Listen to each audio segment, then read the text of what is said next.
Okay, എല്ലാ camera Onam. എനിക്ക് പേടിയാവുന്നു. ഓക്കെ, പേടിക്കണ്ട. എന്താ പേടിക്കുന്നത്? നാൻസി ഇതെല്ലാം എഡിറ്റ് ചെയ്യത്തില്ലേ? അതന്നെ. ഇതൊക്കെ ആയിരിക്കും ഏറ്റവും കോമഡി ഹൈലൈറ്റ് ആയിട്ട് ഞാൻ പൊക്കിയെടുത്ത്. കൊല്ലിഞ്ഞു. ഇത് കാണാൻ ഓക്കെ, അവര് ചിലപ്പം പ്രശ്നം ഉണ്ടാക്കും. അയ്യോ, ഓ പെണ്ണുപിള്ള. ഇത്രയും ചൂരുണ്ടായിരുന്നു അവർക്ക് ഇവിടെ ഇരിക്കാൻ പറ്റുള്ള. അവരറിഞ്ഞില്ലല്ലോ നമ്മളിവിടെ ക്രേസി പരിപാടികളൊക്കെ നടക്കും. കുൽസിത പ്രവർത്തികൾ. ഏത് വീഡിയോ നല്ലത്? അത് തന്നെ തോന്നുന്നു. പക്ഷെ അതിൽ ലൈറ്റ് എന്തോ കൂടുതൽ ക്ലാരിറ്റിയാണ്. നമ്മുടെ റിയൽ കളർ, റിയൽ ഇതുണ്ടോ പുട്ടി അടിച്ചുകൊണ്ടിരിക്കുന്നുണ്ടോ, അത് മതി, അതാ ബെസ്റ്റ്. അപ്പൊ നമുക്ക് ഏതെങ്കിലും വേണമെങ്കിൽ ഓഫ് ചെയ്യാം. നിനക്ക് ഇത് ഓഫ് ചെയ്യട്ടെ? അത് നമുക്ക് റീലിന് വേണ്ടിട്ട് എന്തെങ്കിലും ഷോർട്സ് എടുക്കാനോ ഒക്കെ എടുക്കാം. ഇതാണ് അടിപൊളി അല്ലേ? ഇയാളത് ഫിൽറ്റർ കറക്റ്റ് ചെയ്തിട്ടേക്കാ ആണെന്ന് തോന്നുന്നു. എടാ എനിക്ക് ഓർമ്മയില്ല, ഞാൻ ചെയ്തിട്ടുണ്ടാവും. പക്ഷെ ഇത് പണ്ടങ്ങനെ ചെയ്തായിരിക്കും, എനിക്കിപ്പോ ഓർമ്മയില്ല. അത് തന്നെ നല്ലതല്ലേ? ടാറ്റു ഒക്കെ പറഞ്ഞോട്ടോ ഇടയ്ക്ക് ഇങ്ങനെ. ഞാനിങ്ങനെ ഇടയ്ക്കിടയ്ക്ക് ഇങ്ങനെ കാണിക്കേ. ഇത് ഒന്നുകൂടെ ചെക്ക് ചെയ്യണോ നമുക്ക്? അത് ഗ്രീൻ അല്ലേ? ആന്ന്. നീ സംസാരിച്ചേ. ഹലോ, കേക്കാമോ? കേക്കുന്നില്ലേ? പറഞ്ഞേ. ഹലോ. ഞാൻ ഇപ്പൊ നിന്നെ അല്ലാതെയും കൂടെ കേൾക്കണുണ്ട് എനിക്ക്. This is the best, I think. നമ്മൾ വാർത്ത വായിക്കുന്നേ. നമസ്കാരം, സൂര്യ വാർത്തകളിലേക്ക് ഹാർദമായ സ്വാഗതം. ഞാൻ സൂര്യ വാർത്ത ഇതുവരെ കണ്ടിട്ടില്ല. ചാനലുണ്ടോ ഇപ്പൊ? എനിക്കറിയത്തില്ല, ഞാന് ആ വാർത്ത കണ്ടിട്ടേ ഇല്ലെന്ന് തോന്നുന്നു. ദൂരദർശൻ കേന്ദ്രം, തിരുവനന്തപുരം, ആലപ്പുഴ. അത് കേട്ടിട്ടുണ്ട്. എനിക്ക് തോന്നുന്നു ഞാനേ ചെറുതിലെ ടി വി കാണുമായിരുന്നു, പിന്നെ ടി വി കണ്ടിട്ടില്ല.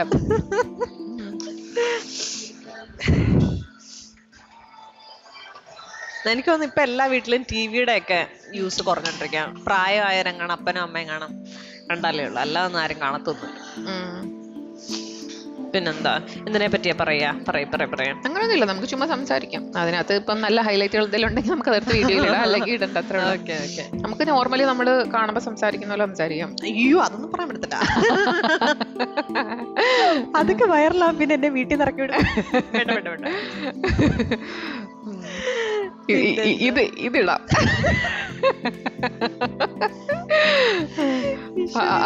എനിക്ക് തോന്നുന്നു എന്റെ കുടുംബക്കാരൊന്നും ഇത് ഇയാളുടെ ഫോളോവർ അല്ലെന്ന് ഞാൻ വിശ്വസിക്കുന്നു. അങ്ങനെ വിശ്വസിക്കാൻ പറ്റത്തില്ല.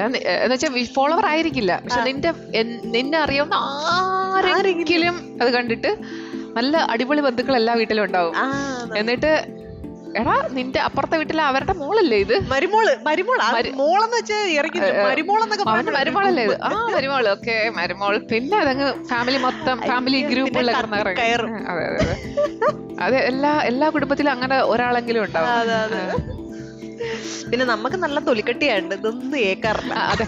സോ എന്റെ കുടുംബത്തിൽ ആളെ ഞാൻ ഇതുവരെ കണ്ടിട്ടില്ല. കാരണം അത് മാരീഡ് റിലേഷൻഷിപ്പ് വഴി വന്ന ബന്ധമാണ്. എന്ന് വെച്ചാൽ എന്റെ ഉമ്മയുടെയോ അബയുടെയോ ഫാമിലിയുള്ള അല്ല, കല്യാണം കഴിപ്പിച്ച് നമ്മുടെ കുടുംബത്തോട്ട് വന്നു ചേർന്ന ആ ഫാമിലിയിലെ ഒരാള്. അയാളെ ഞാൻ ഒരിക്കലും കണ്ടിട്ടില്ല, കാരണം ഞാൻ ഈ കല്യാണത്തിനൊന്നും പോകാറില്ല. ഞാൻ പിന്നെ ഇവിടെ ഇരുന്ന് എനിക്ക് ഒരു ദിവസം ഫേസ്ബുക്കിൽ ഒരുപാട് മെസ്സേജസ് വരുന്ന ഞാൻ നോക്കാറില്ല. പക്ഷെ ആൾക്കാർ വോയിസ് മെസ്സേജ് അയക്കുന്നത് വളരെ കുറവാണ്. അപ്പം ഞാനിങ്ങനെ നോക്കുമ്പം ഒരു വോയിസ് മെസ്സേജ് കിടക്കും. ഞാനെടുത്ത് നോക്കി, എടുത്ത് പ്ലേ ചെയ്തപ്പോഴത്തേക്കും സഹോദരി, ഞാൻ പറഞ്ഞത് വെച്ചിട്ട് സഹോദരി അല്ല എന്നുള്ള കാര്യം മനസ്സിലായില്ലേ, ആളുടെ റിലേഷൻഷിപ്പ് മനസ്സിലായില്ലേ.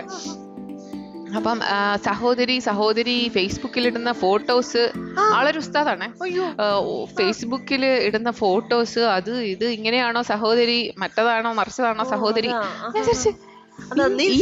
നമ്മുടെ സംസ്കാരത്തെ നശിപ്പിച്ചു കൂട്ടി നീ. അയാള് ഫേസ്ബുക്കിൽ കയറി സ്റ്റോക്ക് ചെയ്ത് എന്റെ ഫോട്ടോ കണ്ടുപിടിച്ച് അത് കണ്ടിട്ട് എന്റെ ഇൻബോക്സിൽ വന്നിട്ട്, എന്ന് വെച്ചാൽ ഫേസ്ബുക്കിൽ കയറി എന്നോട് ഇതുവരെ സംസാരിച്ചിട്ടില്ലാത്ത ഒരാള് എന്റെ ഫേസ്ബുക്കിൽ കയറി എന്റെ ഫോട്ടോസ് നോക്കി. ഒബ്സർവേഷൻ അല്ല, ആളെന്തൊരു കോഴിത്തരോട് കാണിക്കുന്നത് ആള് മനസ്സിലാകുന്നില്ല. മനസ്സിലായോ? ആള് ഇത്രയും കോഴിത്തര കാണിച്ചിട്ട് എന്റെ ഫോട്ടോ എടുത്തിട്ട് ആള് ഉസ്താദ് സ്റ്റൈലില്. ഈ ഉസ്താദിന് വല്ല ആൾക്കാരുടെ പെമ്പിള്ളേരുടെ ഫേസ്ബുക്കിൽ കയറി നോക്കേണ്ട കാര്യം എന്താണ്? ഉസ്താദന്മാരൊന്നും ഇങ്ങനെ നമ്മളിത് ഫേസ്ബുക്ക് ഒന്നും തുടങ്ങില്ല, അതാണ് എന്റെ അഭിപ്രായം. പ്രത്യേകിച്ച് ഇൻസ്റ്റാഗ്രാം ഒന്നും തൊടിയേ ചെയ്യരുത്. എന്നിട്ട് ഇത്രയും കയറി വന്നിട്ട് എന്റെ ഡ്രസ്സിന്റെ നീളവും വണ്ണവും എല്ലാം അളന്നിട്ട് പിന്നെ അതിനു വേണ്ടി സഹോദരി അതിടരുത് ഇതിടരുത്. പക്ഷെ ആൻസി നിന്നെ നല്ലതിന് വേണ്ടിട്ടാ പറഞ്ഞത്. മനസ്സിലാക്കണം. അതെ അതെ, എന്നെ നല്ലതിന് വേണ്ടിയിട്ടാണ് പറഞ്ഞത്. എനിക്ക് നല്ല ചൊറിഞ്ഞു മനസ്സാണെന്നൊക്കെ എനിക്ക് ചൊറിഞ്ഞു, എനിക്ക് ആരാന്ന് മനസ്സിലായില്ല. അങ്ങനെ ഞാൻ എന്റെ കുടുംബത്തിലുള്ള ആരോട് ഇത്രയും സംസാരിക്കാൻ എന്നോട് കയറി പറയാൻ ആർക്കാ അത്ര ധൈര്യം? ഇനിയിപ്പോ എന്റെ ബന്ധുക്കളും വല്ലതും ആണെങ്കിലാന്ന് അറിയാൻ വേണ്ടി ഞാൻ എന്റെ ഒരു ബന്ധുവിനോട് ചോദിച്ചു, അറിയാവോ? അപ്പൊ ആളുടെ റെസ്പോണ്ട് എന്ത് പറ്റിന്ന് പറ. ഞാൻ പറഞ്ഞു ഇങ്ങനൊരു ആക്കുന്നത് എനിക്ക് ദേഷ്യം വരണമെന്നൊക്കെ ഞാൻ പറഞ്ഞു. അവിടെ നിർത്തോ ഇല്ല. പിന്നെ മറ്റേ താത്തയില്ലേ, എന്തോ താത്ത, മുബീസ് പാരഡൈസ് താത്ത, ഒരു യൂട്യൂബർ ഇസ്ലാമില് ഭയങ്കരമായിട്ട് ഫോളോ ചെയ്യുന്നെന്ന് സ്വയം വിചാരിക്കുന്ന ഇസ്ലാമിന്റെ ഓപ്പോസിറ്റ് കാര്യങ്ങൾ ചെയ്യുന്ന ഒരാളാണ്. അപ്പൊ ഞാൻ തട്ടവിടാതെ ഞാൻ പൊട്ടൊക്കെ തൊട്ട് അപ്പൊ എന്നെ കയറി റോസ്റ്റ് ചെയ്യാൻ വേണ്ടി ആരോ വന്നിട്ട് അവള് അങ്ങനെ എന്തോ പറഞ്ഞു, എനിക്ക് ഇഷ്ടപ്പെട്ടില്ല. ഞാൻ തിരിച്ചൊരു വീഡിയോ ഉണ്ടാക്കി. അപ്പൊ അവൾ ആദ്യം ഉണ്ടാക്കിയ വീഡിയോ ഞാൻ ഉണ്ടാക്കുന്നതിന് മുന്നേ, ഒരു പെണ്ണാണ് എന്ന് വെച്ചാൽ അവള് വിചാരിക്കണത് അവള് ഭയങ്കരമായിട്ട് ഇസ്ലാം ഫോളോ ചെയ്യുന്നതാണ്. ഫുള്ള് മുഖത്ത് മേക്കപ്പും ലിപ്സ്റ്റിക് ഒക്കെ ഇട്ട് ടിക്ടോക്കിൽ വേറൊരു വെർഷനും യൂട്യൂബിൽ വേറൊരു വെർഷനാണ്. കാരണം ടിക്ടോക്ക് നാട്ടിലില്ലല്ലോ. ടിക്ടോക്കിൽ ഫുള്ള് ഡാൻസും ഡ്രസ്സിംഗ് ഒക്കെ വേറെ സ്റ്റൈൽ. യൂട്യൂബിൽ വരുമ്പോ ഒരുമാതിരി പർദ്ദയും മുറുക്കെ കിട്ട പോലെയാണ് വന്നിരിക്കുന്ന. മനസ്സിലായോ സംഭവം? എന്നിട്ട് ഇവള് ഡബിൾ ടിക്ടോക്കില് weight loss, running in the treadmill, അങ്ങനെ എന്തൊക്കെയോ. ഞാൻ അത്ര നോക്കിയിട്ടില്ല, ഞാൻ ആ സമയത്ത് പോയി നോക്കിയതേ ഉള്ളൂ.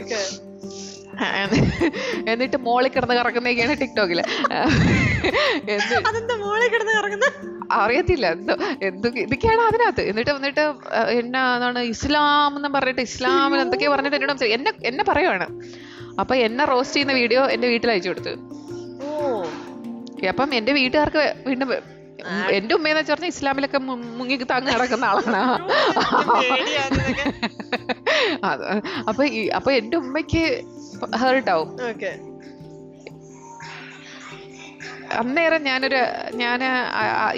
ഇയാളുടെ മോളോട് ഞാൻ പറഞ്ഞു, കാരണം ആ കൊച്ചാണ് കുടുംബത്തിലോട്ട് കല്യാണം കഴിക്കുന്നത്. ഞാൻ പറഞ്ഞു മിണ്ടാതിരിക്കാൻ പറ, അല്ലെങ്കിൽ ഞാൻ നല്ലൊരു വീഡിയോ ഉണ്ടാക്കും, എന്നെ വെറുതെ എന്നെ കൊണ്ടുണ്ടായി വെറുതെ, കാരണം നല്ലതൊന്നും എന്റെ വായിന്ന് വരൂല.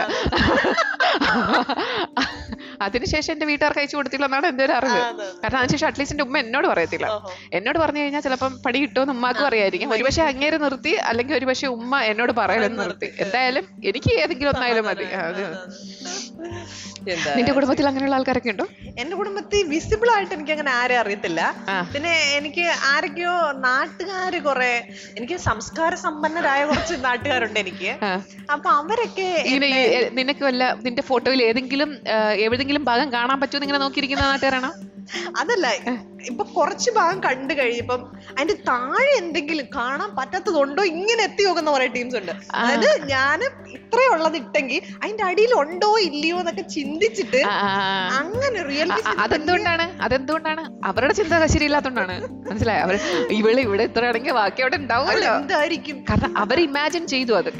അവരതൊക്കെ ഇമാജിൻ ചെയ്തത് കൊണ്ട് ഊഹിച്ചതല്ല, അവരതൊക്കെ ഇമാജിൻ ചെയ്തു, മനസ്സിൽ കണ്ടു കുളിർമ കൊണ്ടു. എന്നിട്ട് നല്ല പുള്ളി ചമയാൻ വേണ്ടിട്ട് ചെന്നിട്ട്, മനസ്സിലായോ? ഏറ്റവും വലിയ കോമഡി എന്താണെന്നറിയോ? ഒരു ഗ്രൂപ്പ് ഓഫ് ലേഡീസ് എന്റെ ഇൻസ്റ്റഗ്രാമിലെ ഏതൊക്കെ ഫോട്ടോസ് കണ്ടിട്ട് ഇതിങ്ങനെ അവള് ഇങ്ങനെ മോശക്കാരിയാണ്, മോശമായ ഡ്രസ്സാണ് ചെയ്യുന്നതെന്നൊക്കെ എന്റെ വീട്ടിലും നാട്ടുകാരോടൊക്കെ പറഞ്ഞു പരത്തി. അറ്റ് ദ സെയിം ടൈം എന്താ സംഭവിച്ചെന്നറിയോ? ഇതുങ്ങളിൽ പലരുടെയും കെട്ടിയോ മാറി എന്റെ ഇൻബോക്സിൽ വരാൻ തുടങ്ങി. അവിടെ പെണ്ണുമ്പോഴും അവിടെ കിടന്ന് വലിയ സുവിശേഷം പ്രസംഗിക്കുകയാണ്. ആ സെയിം സമയം ഈ കെട്ടിയവന്മാർ അവരുടെ മെന്റാലിറ്റി നോക്കണം. അവര് വിചാരിച്ചു ഇതൊരു ചാൻസ് പോസിബിലിറ്റി ആണെന്ന് ഓർത്തോണ്ട് അവന്മാര് എന്റെ ഇൻബോക്സിലോട്ട് വന്ന് സംഭവം ഞാൻ പറഞ്ഞുതരാം. ഇവളുമാര് കണ്ടു കാണും ഇവന്മാര് നിന്റെ ഇൻബോക്സിൽ കയറുന്നത്. ജലസി അതും ചിലപ്പോ കാണും. കാരണം ഇവന്മാര് ഇൻബോക്സിൽ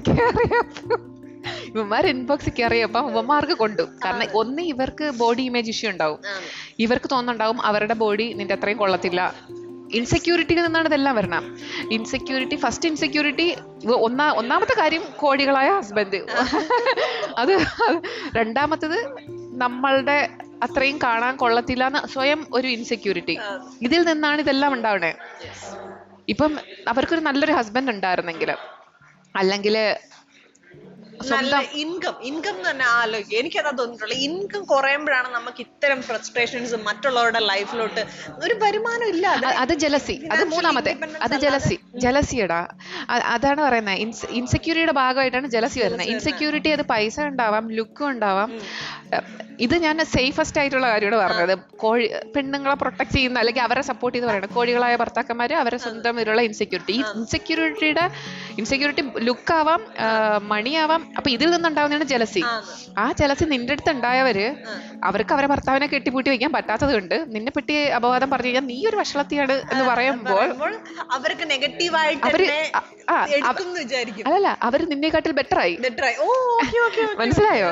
ഇപ്പൊ നീ അവരെക്കാട്ടി ബെറ്റർ ആണെന്ന് അവർക്ക് തോന്നിയിട്ട് നിന്നെ പറ്റി അപവാദം പറയുമ്പോൾ ഞാൻ മോശക്കാരിയായി അവർ ബെറ്ററായി. അപ്പൊ ചില ആൾക്കാർക്ക് തന്നെത്താൻ ഗ്രോ ചെയ്ത് ബെറ്റർ ആവാൻ പറ്റത്തില്ല.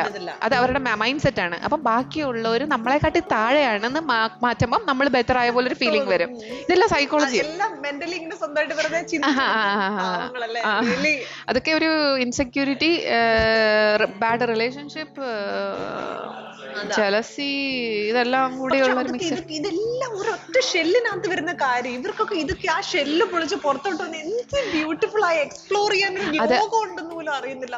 അതാണ് എനിക്ക് വിഷമം തോന്നിയിട്ടുള്ളത്. അതും ഇൻസെക്യൂരിറ്റി കാരണം പറ്റത്തില്ല. അവര് വിചാരിക്കണത് എന്നെ കൊണ്ട് ഒന്നിനും പറ്റത്തില്ല. ബെസ്റ്റ് ഇപ്പൊ ഈ ഭർത്താവിനെ കളഞ്ഞിട്ടും അല്ലെങ്കിൽ ഭർത്താവിനെ വെച്ചോണ്ട് പല ഭർത്താക്കന്മാരും ഫ്രീഡം പറ്റില്ല. കൂട്ടിലിട്ട കിളികളായിട്ട് വളരുന്ന ഭാര്യമാരാണ് പൊതുവെ. അപ്പൊ അത് പൊട്ടിച്ചു വരാൻ ചിലർക്ക് പറ്റത്തില്ല. അത് കോൺഫിഡൻസ് ഇഷ്യൂ ആണ്. ഒരുപാട് അബ്യൂസസിന് വിക്ടിമായിട്ടുള്ള പല പെൺപിള്ളേരും എനിക്ക് മെസ്സേജ് അയക്കാറുണ്ട്. അപ്പോഴത്തേക്കും അവരോട് ഞാൻ പറയും, വൈ ഡോണ്ട് യു ജസ്റ്റ് അപ്പൊ അവരൊന്നും പോസിറ്റീവ്നെസ് കാണത്തില്ല. എനിക്ക് പഠിത്തമില്ല, എനിക്ക് പൈസ സേവിങ്സ് ഇല്ല, എനിക്ക് അതില്ല, എനിക്കിതില്ല, എല്ലാം നെഗറ്റീവേ പറയത്തുള്ളൂ. പക്ഷെ അവര് ഒരിക്കലും പറയത്തില്ല എന്റെ ഭർത്താവ് എന്നെ തല്ലുന്നു, അതുകൊണ്ട് എനിക്ക് ഇതിൽ നിന്ന് പുറത്തു പോയി എങ്ങനെയെങ്കിലും കൂലിപ്പണി എടുത്താണെങ്കിലും എനിക്ക് ജീവിക്കണം എന്നുള്ള ഒരു ഇതില്ല. അത് വരണമെങ്കിൽ കാണുന്നില്ല. ഒരേ ഒരു കാര്യം അവർ ചെയ്താൽ മതി. ആ വീട്ടിൽ നിന്ന് പുറത്തിറങ്ങി മാത്രം തന്നെ അപ്പൊ തന്നെ പോസിബിലിറ്റീസ് കാണും. അത് അവിടെ കിടന്ന ആ അബ്യൂസും കൊണ്ട് ആള് കൺട്രോൾ ചെയ്ത കൂട്ടിലിട്ട് കഴിഞ്ഞാൽ പുറത്തെങ്ങനെ കാണാൻ പറ്റും? ഒരു കാലെടുത്ത് പുറത്തു വയ്ക്കുക. ഞാൻ പറയുന്ന ബേസിക് ഫസ്റ്റ് സ്റ്റെപ്പ് ഒന്ന് ഡ്രീം ചെയ്യേ. എനിക്ക് എന്തെങ്കിലും ആവണം, അല്ലെ എന്തെങ്കിലും ചെയ്യണം, ലൈഫ് എക്സ്പ്ലോർ ചെയ്യണം. അല്ലെങ്കിൽ അറ്റ്ലീസ്റ്റ് ഒരു ചില ആൾക്കാർ, എനിക്ക് എന്നെ ഇൻഫ്ലുവൻസ് ചെയ്ത കുറച്ച് ആൾക്കാരുണ്ട്, അല്ലെ അവരുടെയൊക്കെ വീഡിയോ കാണുമ്പോൾ അല്ലെങ്കിൽ അതേപോലെ അറ്റ്ലീസ്റ്റ് അത്രയെങ്കിലും എനിക്ക് ആവണം എന്നൊരു ഡ്രീം ബേസിക് ആയിട്ട് വേണം. അത് കഴിഞ്ഞിട്ട് അതിന് വേണ്ടിയുള്ള കാര്യങ്ങൾ ചെയ്യണം. ചിലര് ഡ്രീമിൽ ലോക്കായി പോവുകയും ചെയ്യാറുണ്ട്. അവര് ഡ്രീം വേൾഡ് ഉണ്ടാക്കും, പക്ഷെ ഒരു ആക്ഷനും എടുക്കത്തില്ല. അങ്ങനത്തെ ഒരുപാട് ഗേൾസ് ഉണ്ടടാ. ഒരു പ്രോസസ്സിൽ നിൽക്കരുത്. എന്നെ ചില പെൺപിള്ളേരൊക്കെ നല്ല എഡ്യൂക്കേറ്റഡും ആയിട്ടുള്ള അവർ പറയുന്നത് എങ്ങനെയാണേ, ലവ് മാരേജ് ആയിപ്പോയി, വീട്ടുകാരെ എതിർത്താണ് ഈ കല്യാണം കഴിച്ചത്, അതുകൊണ്ട് എനിക്കിവിടുന്ന് പുറത്തു പോകാൻ പറ്റില്ല. സ്നേഹിച്ച് കെട്ടി, പക്ഷെ അവനൊരു വൃത്തികെട്ട മനുഷ്യനാണ്. ഇടി, അല്ലെങ്കിൽ ഫിനാൻഷ്യൽ അബ്യൂസ്, പൈസ പോലും ചിലവാക്കാനുള്ള ഫ്രീഡം അല്ല. പക്ഷെ സ്നേഹിച്ച് കല്യാണം കഴിച്ചത് കൊണ്ട് അവർക്ക് ഡ്രീമൊക്കെ ഉണ്ട്. എൻ്റെ ഐഡിയൽ ലൈഫ് ഇങ്ങനെ ആയിരിക്കണം, പക്ഷെ ഞാൻ പ്രേമിച്ച് കെട്ടിയത് കൊണ്ട് എനിക്കൊന്ന് അല്ല, നീയാണ് പ്രേമിച്ച് കെട്ടിയത്, so you have the freedom. അപ്പോഴും നീ തന്നെയാണ്, നിനക്ക് തന്നെ കൺട്രോൾ ഉണ്ട്. ഇപ്പൊ പാരന്റ്സ് പിടിച്ച് കെട്ടിച്ചാണെങ്കിൽ പാരന്റ്സിനെ ബോധിപ്പിക്കണം. ഇതിപ്പം നീ കണ്ടുപിടിച്ച് നീ കെട്ടിയ ആളാണെങ്കിൽ എക്സാക്ട്ലി നീ കണ്ടുപിടിച്ച ആളാണ്, സോ നിനക്ക് വേണ്ടാന്ന് വെച്ചാൽ നീ ഡിവോഴ്സ് ചെയ്യുന്നു, അല്ലെങ്കിൽ നീ വേണ്ടാന്ന് വയ്ക്കുന്നു. അങ്ങനെ ചിന്തിക്കാൻ പറ്റണില്ല. അവര് ഇമാജിൻ ചെയ്യുന്നില്ല A life without this person in the life. എല്ലാ ദിവസവും വന്ന് ഇടി കൊള്ളണ്ട, ഫുഡ് 2 പേർക്ക് ഉണ്ടാകണ്ട, ഒരാൾക്ക് ഉണ്ടാക്കിയാൽ മതി, വീട് ക്ലീൻ ചെയ്യണ്ട. കാരണം നമ്മള് പറയുന്നതാണ് ഒന്നും ചെയ്യത്തില്ല, ആള് ഒന്നും ചെയ്യുന്നില്ല എന്ന് മാത്രമല്ല വീട് മെസ്സി ആക്കുകയും കൂടെ ചെയ്യണം. ഒറ്റയ്ക്കാണെങ്കിൽ എന്താ അത്രയും വലിയ വീട് വേണ്ട, you can share with a friend. ഒത്തിരി പോസിബിലിറ്റി ഉണ്ട്, ഒത്തിരി ടൈം ഉണ്ട്, സമാധാനം ഉണ്ട്. പക്ഷെ ഡ്രീം കാണാനുണ്ട്, ഒരു ദിവസം ഇവൻ നന്നാവും, ആ ഡ്രീമാണ്. മറ്റുള്ളവരെ വെച്ചിട്ടല്ല നമ്മുടെ ഡ്രീം അതാണ് ഡ്രീം. ഇത് ഡ്രീം ഇങ്ങനെയാണ്, ഒരു ദിവസം ഇവൻ ചേഞ്ച് ആയിട്ട് നല്ലവനായിട്ട് എന്നെ സ്നേഹിച്ച്. അങ്ങനെയല്ല, അവൻ അങ്ങനെയാണെങ്കിൽ ആ ഡ്രീമിലുള്ള ആളിനെ കണ്ടുപിടിക്കും. അത് കാണുക. നമ്മളെ മലയാളി ആമ്പിള്ളേർക്ക് പൊതുവെയുള്ളൊരു സ്വഭാവമുണ്ട്, ഡേറ്റ് ചെയ്യുമ്പം ബിഗിനിങ് അൻറ്റിൽ യു ഗെറ്റ് കമ്മിറ്റഡ്, അയ്യോ ചക്കരെ വാവേ മോളെ തേനെ പഞ്ചാരെ, ഭയങ്കര love bombing. As soon as you get committed, you publicly say, or at least everybody knows that you are in relationship. നായിന്റെ മോളെ, ആ മോളയുടെ മുന്നിൽ വേറെ എന്തെങ്കിലും എല്ലാരും അല്ല, ബീപ്പിന്റെ മോളെ. പക്ഷെ ഇഷ്ടംപോലെ എനിക്കൊന്ന് ഇപ്പൊ ഭയങ്കരമായിട്ട് ചേഞ്ച്, ഇപ്പൊ ഭയങ്കരമായിട്ട് ബോധമുള്ള ആമ്പിള്ളേര് വരുന്നുണ്ട്. പക്ഷെ അവരെല്ലാം കൊച്ചു പിള്ളേരാ മീൻസ് നമ്മുടെ ഏജ് വെച്ച് നോക്കുമ്പോ ഒരു 20s പിള്ളേരൊക്കെ, എല്ലാരും ആണെന്നല്ല കുറച്ചൊക്കെ. കാരണം വെച്ച് കഴിഞ്ഞാലേ എനിക്ക് തോന്നിയിട്ടുള്ളത്, നമ്മുടെ ഏജിലുള്ള ആണുങ്ങൾക്ക് നമ്മളെ ഏജിലുള്ള അവർക്ക് അമ്മയെ പോലെ, പക്ഷെ അവനെക്കാട്ടി 10 വയസ്സ് കുറഞ്ഞിരിക്കണം, അവന്റെ അമ്മയെ പോലെ ആക്ട് ചെയ്യണം. അതാണ് പ്രശ്നം. ഈ അങ്ങനെയുള്ളവന്മാര് അവരെ കാട്ടി 10-20 വയസ്സ് മൂത്ത ആൾക്കാരെ ഡേറ്റ് ചെയ്യുക, കല്യാണം കഴിക്കുക. അത് തന്നെ, അതാകുമ്പോ ഈസി ആയിരിക്കും. പക്ഷെ കിളുന്ത് പോലത്തെ പെണ്ണും വേണം. സംഭവം മനസ്സിലായോ? ഇവന്മാർക്ക് അമ്മയെ പോലെ ജീവിക്കുന്ന എന്ന് വെച്ചാൽ, ഇവൻ ആക്ച്വലി വൈഫിനെ അല്ല വേണ്ട, അല്ലെങ്കിൽ പാർട്ണറല്ല വേണ്ട, അവനെ നോക്കാൻ ഒരു അമ്മേനെ വേണം. എന്നാ പിന്നെ അമ്മയുടെ കൂടെ അങ്ങ് ജീവിക്കുക, ജീവിതകാലം മുഴുവൻ കല്യാണം കഴിക്കരുത്. പക്ഷെ അവനെക്കാട്ടി ഇളയത്, അവനെക്കാട്ടി പഠിത്തം കുറഞ്ഞ, അവനെക്കാട്ടി പൈസ കുറച്ചുണ്ടാക്കുന്ന, എല്ലാം കൊണ്ടും കുറഞ്ഞിരിക്കുകയും വേണം, അമ്മേനെ പോലെ ആക്ട് ചെയ്യണം. ഇങ്ങനെ ചാടിത്തുള്ളതാണ് സിനിമയിലൊക്കെ കാണുന്ന അമ്മാതിരി ഒരു പൊട്ട ബുദ്ധി വേണം. പക്ഷെ കൂടെ ചാടിത്തുള്ളാം കല്യാണം വരെ. തുള്ളൽ നിർത്തിയിട്ട് ഇനി അമ്മയെ പോലെ അഭിനയിച്ചോളാം, അമ്മയെ പോലെ ജീവിച്ചോളാം. കെട്ടുന്ന ആ സെക്കൻഡ് പോലെ നമ്മൾ ട്രാൻസ്ഫോർമേഷൻ ഭയങ്കരമായിട്ട് അടക്കം ഒതുക്കുന്നു, എണ്ണ വെച്ച് ഇല വെച്ചിട്ട് പിന്നെ ഇവിടെ വരച്ചിട്ട് എനിക്കില്ല. ഇങ്ങനെ കുറെ പേര് ഇങ്ങനെയുണ്ട്. പക്ഷെ ഇപ്പൊ എനിക്ക് തോന്നുന്നു ഇപ്പൊ നമ്മുടെ നാട്ടില് അങ്ങനെ ചിന്തിക്കുന്നവര്, ഇപ്പം ഒത്തിരി പ്രായമുള്ളവരെ കല്യാണം കഴിച്ചിട്ട്, അതുപോലെ പെണ്ണുങ്ങള്, പെൺപിള്ളേര് എന്നുവെച്ചാൽ മോഡേൺ ലൈഫ് അല്ലെങ്കിൽ പ്രോഗ്രസീവ് ആയിട്ടുള്ള ആൾക്കാർ വേണമെന്നുള്ളവര് അവരെക്കാട്ടി പ്രായം കുറഞ്ഞ പയ്യന്മാരെ കല്യാണം കഴിക്കുക. അപ്പം eventually younger men marrying older woman. അവരുടെ എന്താണ് അവർക്ക് വേണ്ടത് നിങ്ങൾ തന്നെ നിങ്ങളിലൊന്ന് ഒബ്സർവ് ചെയ്യും. നിനക്ക് എന്താ വേണ്ടത്? എനിക്ക് എന്റെ അമ്മയെ പോലെ നല്ല മെച്യൂർഡ് ആയ കാര്യങ്ങൾ ഡീൽ ചെയ്യാൻ അറിയുന്ന, മണി മാനേജ്മെന്റ് ഉള്ള, അല്ലെങ്കിൽ കുട്ടിത്വം കുറച്ച് അങ്ങനത്തെ വേണ്ട. ഓക്കെ, അപ്പൊ നീ ഇച്ചിരി കൂടെ നിന്നേക്കാൾ എൽഡർ ആയ ഒരാളെ കെട്ട്. എൽഡർ മാത്രമല്ല, പക്ഷെ ചില സമയത്ത് എൽഡർ വെച്ചിട്ട് അവരുടെ എല്ലാം ഡെവലപ്പ് ആവണമെന്നില്ല, അതും വേറൊരു ഫാക്ടറാണ്. അതിനാണ് ഡേറ്റ് ചെയ്യുക, ലിവിങ് ടുഗദർ ഒരു 1 or 2 years to understand, observe ചെയ്യുക, ഒന്ന് മനസ്സിലാക്കുക. നമുക്ക് സെറ്റ് ആവുന്നതാണെങ്കിൽ അതൊരു വലിയ പ്രോസസ് അല്ലേ കല്യാണം, അത് കഴിഞ്ഞ് ഡിവോഴ്സ്, ഇതൊക്കെ ഭയങ്കര ടൈം എടുക്കും. ടൈം, മണി, മെന്റൽ ഹെൽത്ത്, അങ്ങനെ അത്രയും ചേഞ്ച് ചെയ്യുന്ന കാര്യമാണ്. സോ അതൊന്ന് പെട്ടെന്ന് ഈ കല്യാണം അത്ര നല്ല, എനിക്ക് ബൈലക്ക് എങ്ങനെ ഒരു നല്ല സ്ഥാനത്തിനെ കിട്ടി, അല്ലാതെ ഇത് കല്യാണം അത്ര നല്ലതാണോ? കല്യാണം ഒരു നല്ല സിസ്റ്റം അല്ല. അതിന്റെ ആവശ്യമുണ്ടോ? നമ്മളെ ലിമിറ്റഡ് ആക്കും കല്യാണം എന്ന് വെച്ച് കഴിഞ്ഞാൽ. അത്രയും നല്ല നമ്മളെപ്പോലെ ചിന്തിക്കുന്ന, നമ്മളെപ്പോലെ ലൈഫിനെ കാണുന്ന ആളാണെങ്കിൽ ചിലപ്പോൾ ലിമിറ്റ് ആവില്ല, ചിലപ്പം എൻഹാൻസ് ചെയ്യുന്ന ആൾക്കാരുണ്ടാവും. ലൈഫിനെ എൻഹാൻസ് ചെയ്യുന്ന, ഫോർ എക്സാമ്പിൾ നിന്റെ ആഗ്രഹം നിനക്കൊരു പൈലറ്റ് ആവണമെന്ന് വെച്ചോ, പക്ഷെ നിന്റെ വീട്ടിൽ ഒരു സപ്പോർട്ട് ഉണ്ടായില്ല. നിനക്കൊരു പാർട്ട്ണർ വരുന്ന ആള് അറിയുന്ന നിനക്ക് പൈലറ്റ് ആവണമെന്നാണ് ആഗ്രഹം. അപ്പൊ പേടി തോന്നാതെ ചിലർ പെട്ടെന്ന് നിനക്ക് പൈലറ്റ് ആവണോ, ഞാനിവിടെ ക്ലർക്കായിട്ടിരിക്കുമ്പോ അങ്ങനെ ചിന്തിക്കാതെ നിനക്ക് പൈലറ്റ് ആവണോ, നമുക്ക് എന്തെങ്കിലും ചെയ്യാം, എനിക്ക് അറ്റ്ലീസ്റ്റ് ഇയാൾക്കൊന്നും അറിയണമെന്ന് വെച്ചോ, നീ അതിനെപ്പറ്റി ഒന്ന് റിസർച്ച് ചെയ്യ്, നമുക്ക് പുകച്ച് ഒതുങ്ങാൻ പറ്റുമോ നോക്കാം.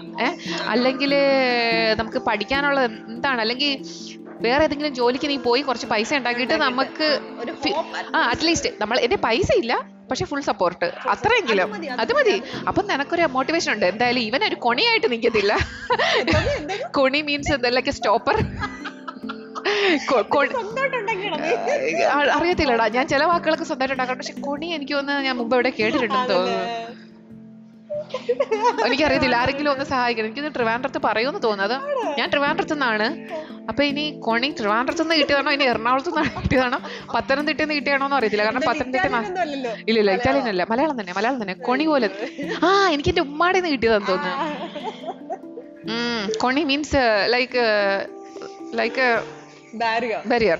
അപ്പം അപ്പം അങ്ങനെ നിൽക്കാതെ അവന് പൈസ ഒന്നും ഇല്ലെന്ന് വെച്ചോ, എടാ മോളെ ചക്കരെ നീ പൈലറ്റായ എനിക്ക് സന്തോഷം, നിന്നെ ഫുള്ള് സപ്പോർട്ട് ചെയ്യാം, പക്ഷേ പൈസ ഇല്ല, നോളജും ഇല്ല, നിനക്കത് ചെയ്യാൻ പറ്റുമെങ്കിൽ എന്റെ ഫുൾ സപ്പോർട്ട്.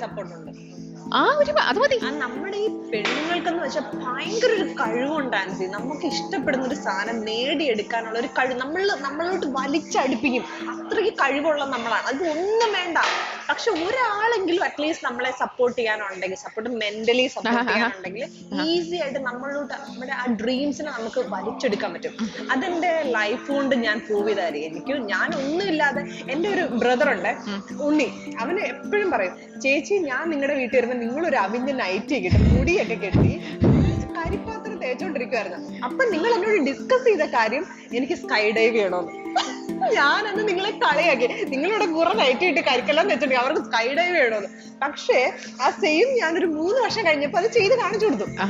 അപ്പൊ അവര് ആ ഒരു ട്രാൻസ്ഫർമേഷൻ, നമ്മൾ എന്തായാലും അവിടെ നിന്ന് നമുക്ക് ചെയ്യാം. So you had the fire in you while you were nightie ഇട്ട് കരിക്കെല്ലാം തേക്കുമ്പോഴും എനിക്ക് സ്കൈ ഡൈവ് ചെയ്യണം എന്നുള്ള അതാണ്. എന്റെ ലൈഫിലും അങ്ങനെയൊക്കെ തന്നെയായിരുന്നു കേട്ടോ. എനിക്ക് ഇതല്ല എനിക്ക് വേണമെന്നത് എന്നുള്ള എപ്പോഴും എൻ്റെ അത് എനിക്ക് എന്നുവെച്ചാൽ എനിക്ക് അത്രയും അൺകംഫർട്ടബിൾ ആയിട്ടുള്ള സിറ്റുവേഷനിലാണെങ്കിൽ ഐ മൂവ്. അല്ലെങ്കിൽ ഒരു പ്രതീക്ഷ, ആഗ്രഹം, ഇതൊക്കെയാണ് നമുക്ക് ലൈഫിൽ അറ്റ്ലീസ്റ്റ് ബേസിക് ആയിട്ട് ഇത്രയെങ്കിലും വേണം. നമ്മുടെ നാട്ടിലെ ആൾക്കാർ ഒരു ആഗ്രഹം ഇല്ല, കല്യാണം കഴിഞ്ഞു കഴിഞ്ഞാൽ പിന്നെ ഒന്നും ഇല്ല എന്നുള്ള ആഗ്രഹങ്ങളെല്ലാം ഭർത്താവിന്റെയും കുട്ടികളുടെ ആഗ്രഹമാവും ആഗ്രഹം. അവർക്ക് അതിന്റെ പുറത്ത് ഇല്ല. അതാ അത് വെച്ചാൽ ബൗണ്ടറി ഇല്ലാത്തതുകൊണ്ടാണ്. ബൗണ്ടറി എന്ന് വെച്ചാൽ ഈ നമ്മളെ പൊതുവെ ഇന്ത്യൻ മാരേജ് അല്ലെങ്കിൽ കേരള മാരേജുകളിൽ ബൗണ്ടറി ഇല്ല. മാരേജ് മാത്രമല്ല, വീട്ടിൽ പാരൻസും മക്കളുമായിട്ട് മക്കളുടെ എന്ത് സാധനം ഏത് സമയവും തൊട്ടും എടുക്കാന്നുള്ള ഒരു വിചാരമുണ്ട് പാരൻസിന്. അവരുടെ റൂമിൽ കയറി അവരുടെ ഡ്രസ്സ് കബോർഡ് എല്ലാം ചെക്ക് ചെയ്യാൻ പറ്റും. അങ്ങനെ വളർത്തുന്ന ഒരു മക്കള് എങ്ങനെ കല്യാണം കഴിയുമ്പം ബൗണ്ടറി സെറ്റ് ചെയ്യാൻ പഠിക്കും? മെന്റൽ ഹെൽത്ത് അപ്പോഴേ പോയി, വീട്ടുകാർ തന്നെ പകുതി കുളമാക്കി. ബാക്കി പറയുന്ന ബൗണ്ടറി എന്ന് പറഞ്ഞ കോൺസെപ്റ്റ് നീ പറഞ്ഞപ്പോഴേ എനിക്ക് മനസ്സിലായില്ല. അങ്ങനൊരു സാധനം, അത് വലിയൊരു സാധനം, അത് എന്താണെന്ന് പോലും നമുക്ക് ആർക്കും അറിയത്തില്ല, നമ്മൾ ചിന്തിച്ചിട്ടില്ല. പക്ഷെ അത് ബേസിക് ആയിട്ട് ഇതൊക്കെ നമ്മുടെ ലൈഫിൽ ഫോളോ ചെയ്യണം. നമ്മുടെ കുഞ്ഞുങ്ങളെ ആയാലും ഇനി വരും, ഞാൻ ഓർത്ത് എന്റെ കൊച്ചിനെങ്കിലും ഇനി വരുമ്പോ അതൊന്ന് പഠിപ്പിച്ചു കൊടുക്കണം. എവിടെയാണ് ഇത് സ്റ്റാർട്ട് ചെയ്യേണ്ടത്, എവിടെ വരെയാണ് എനിക്ക് ലിമിറ്റേഷൻസ് ഉള്ളതെന്ന് നീ പറയുമ്പോഴാണ് ഞാനും ഇത് റിയലൈസ് ചെയ്തത്. ഞാൻ പോലും അത്രയും ചിന്തിച്ചിട്ടില്ലെന്നുള്ള. കുഞ്ഞിലെ എനിക്ക് ഈ ബൗണ്ടറി എന്നൊക്കെ പറഞ്ഞാൽ എനിക്ക് എന്താണെന്ന് അറിയത്തില്ലായിരുന്നു. പക്ഷെ എൻ്റെ റൂമിൽ എൻ്റെ ഉമ്മ കയറുമ്പം എനിക്ക് ദേഷ്യം വരും. ഞാൻ അന്നേരം വലിയ പ്രായമൊന്നുമില്ല, എനിക്ക് ഒന്ന് 16-17 വയസ്സൊക്കെ ഉള്ളൂ. അപ്പൊ ഞാൻ ചോദിക്കും ഉമ്മ നിങ്ങൾ ഇതിൻ്റെ റൂമിൽ കയറണേ തൂക്കാനും തുടക്കാനും.